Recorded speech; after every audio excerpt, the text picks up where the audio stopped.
И здравейте хора! Шао Найт тук. С мен е Ачо. Здравейте отново. Днес, след като покорихме манастира, ще изкачваме представи на хората. Ще изкачим един връх, който е с надморска височина от около 1100-1200 метра. Третия най-висок в Лозенската планина. Тук, между другото, предполагам, че имало река, ама е изсъхнала. Върха се казва Единия връх. Представете, господи. Връх Полуврак. Връх Полуврак, ние сме на улица Полуврак. Ето отглежда. Като цяло стабилен връх, но да. Ще изкачваме също цели два. При добро стечение на обстоятелствата, разбира се. Цели два връха. Ако закъсваме и ако много напред на времето, няма да може да изкачим и двата, но най-вероятно ще успеем. Стабилни алпинисти като нас трябва да изпълняват целите си. Напишете по един коментар и се абонирайте.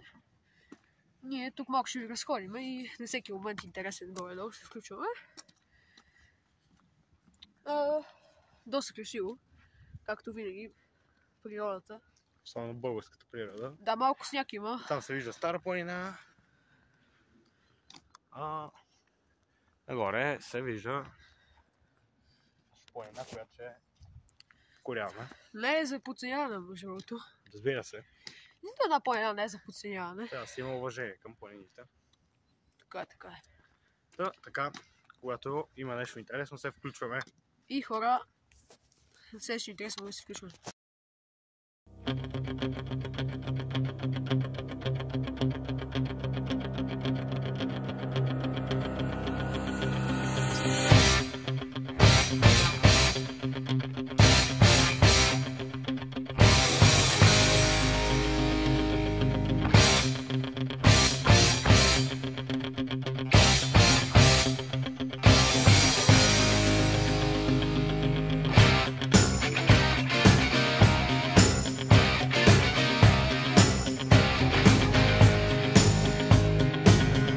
Хубаво, продължаваме. Тук вече сме в сериозен участък с лед и с Ангел пристигнахме до реката, ето може да видите.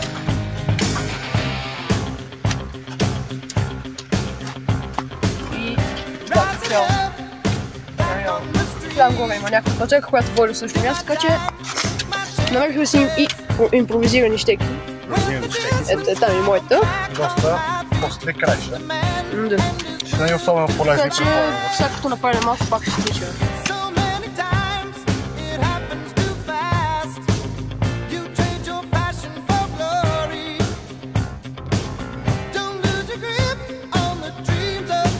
Хора, стигахме на манастира. Както гледам.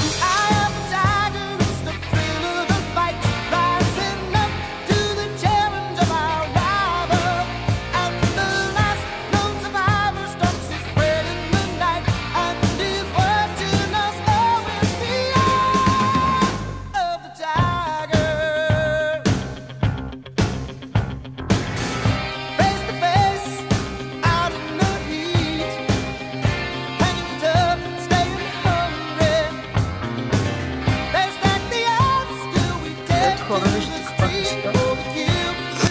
На манастир.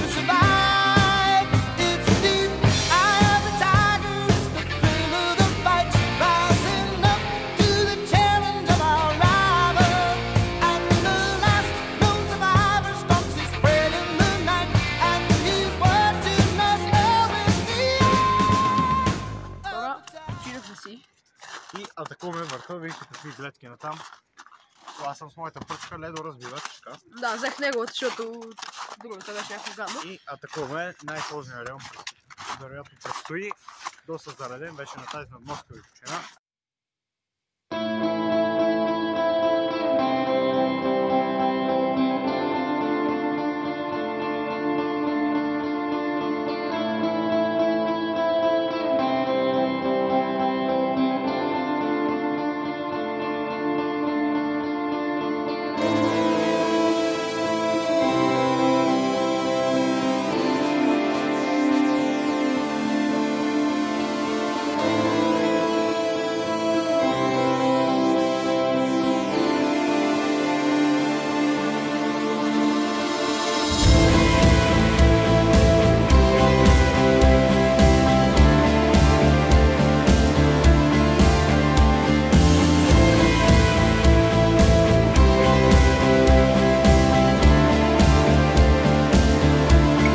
Минахме през този сложен, стръмен, леко зареден участък и сега продължаваме.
Хора си почти от върха и я гледат каква гледат. Само заради това си струва да бъде. Хора. Ето тук 1186 метра и вълка било тези. И тежък вятър се появи. Тежък вятър. Тук зад мен високите рилски върхове.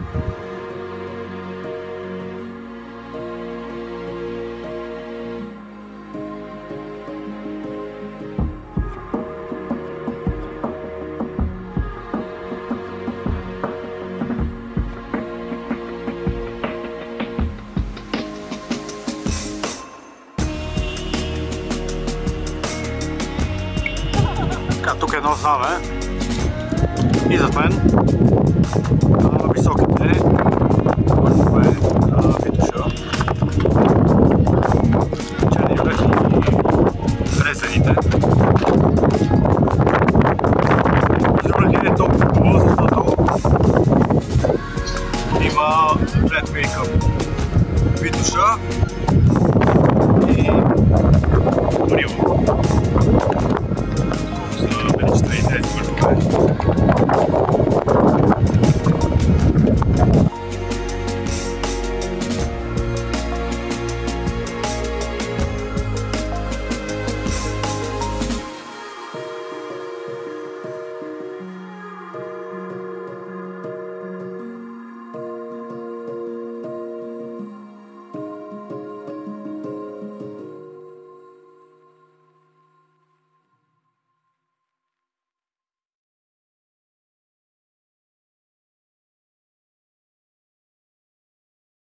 Слизаме тук по един заснежен маршрут с... виждате, Асен ме води, той се хлъзна. Един заснежен маршрут с така доста сериозен наклон. И слизаме по него. Слязохме преди малко от върха. Тук виждате на тази надморска височина сняг доста. На места даже е лед, но за радост повече сняг има, което все пак условията са доста сурови, вижте нагоре. Така, има си доста наклон. Това е нашата втора по-сериозна пътека, така да кажем, макар че това не е точно изразена пътека, обособена. Това си е доста стръмен участък.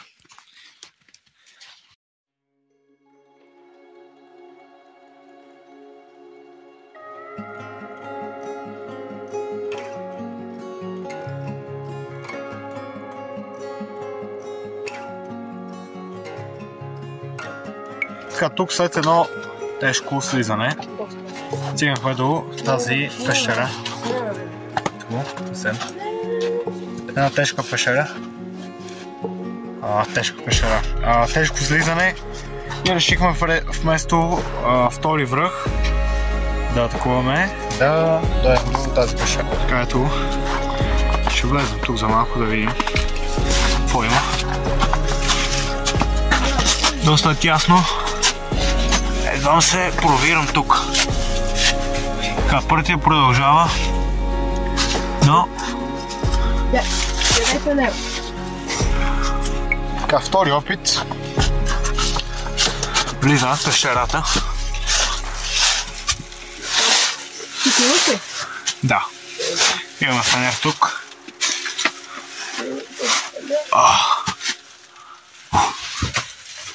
Вижда се светлина там. Да, се връща. Доста малка пещера. Но пак къде ще? Скално образование. Тече вода от тук, между другото. Да. Опасно е. Доста тясно за... Така. Тук е по-топло навънка.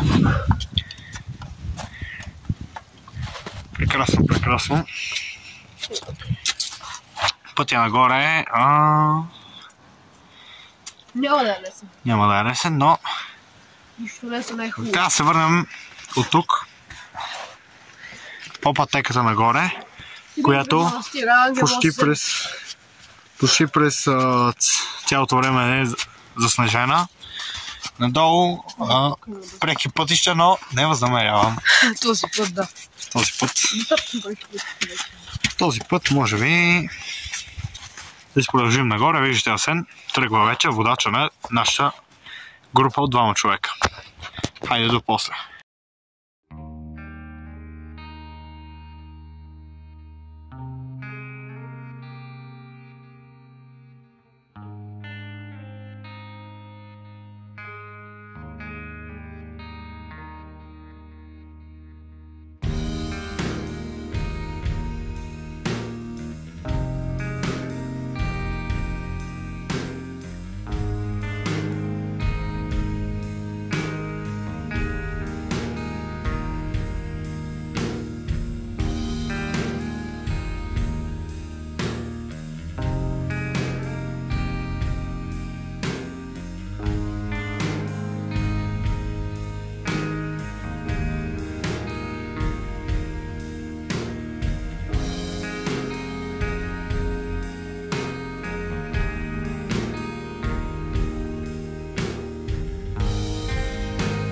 Хора, свалихме плаята, малко бяхме възпрепятствани до същото нещо. Все пак Сангио горе-долу сме добре и това ще е края на видеото. Надявам да се е харесало, може би най-хубавото ви видео сега. Толкова вече съм много и абонирайте се.